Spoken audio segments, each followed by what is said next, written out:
Imagine walking into a grocery store, buying a small jar of nutmeg, and discovering that 400 years ago, that same spice could make a man rich or get him killed. Entire fleets crossed oceans for it. Empires fought over it. Thousands died because of it. And at one point, people valued it more than gold. In the 1600s, men crossed oceans for it. Fortunes were built around it. Wars were fought over it. Entire islands changed hands because of it. Some men became unimaginably wealthy because they controlled it. Others died trying. And today, you can buy it at almost any grocery store for a few dollars. So how did a simple spice become one of the most valuable substances on Earth? And why were people willing to kill for it? Why was nutmeg worth more than gold? At one point in history, pound for pound, nutmeg could sell for more than gold. Not silver, not precious gems, gold. Was nutmeg really that delicious? Was it magical? Or was something else happening beneath the surface? To answer that, we have to go back to a very different world. Imagine living in Europe 400 years ago.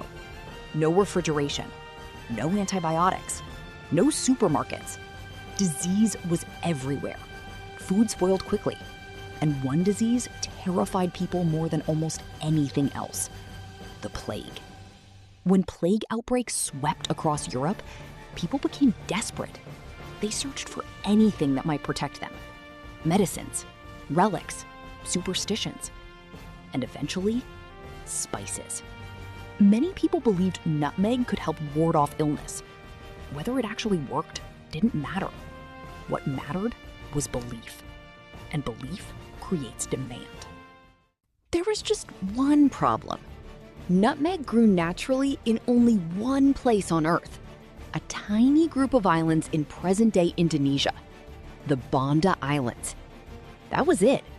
The entire world depended on these small islands for their nutmeg supply. Imagine if every smartphone on Earth could only be assembled in a single factory in one small town. Now imagine nations sending warships to control that factory. That's what happened with nutmeg. European powers quickly realized what controlling nutmeg could mean. The Portuguese arrived, then the Dutch, then the English. All wanted control, all wanted profit, and the profit was enormous.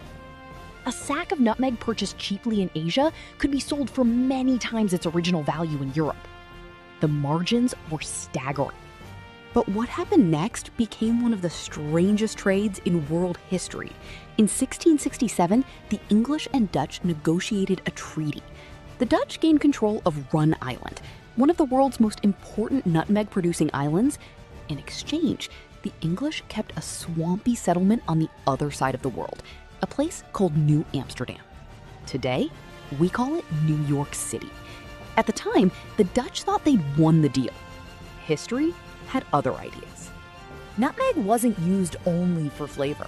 People associated it with luxury, status, health, and even protection. Owning spices told the world something about who you were, just as luxury goods do today.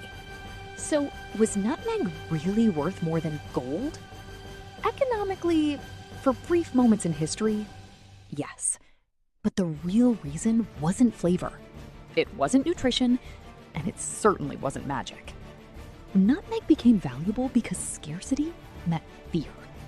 A rare product, a frightened population, and merchants willing to profit from both.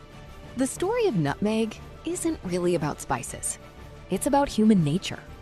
When people believe something can protect them, they assign it value, sometimes enormous value.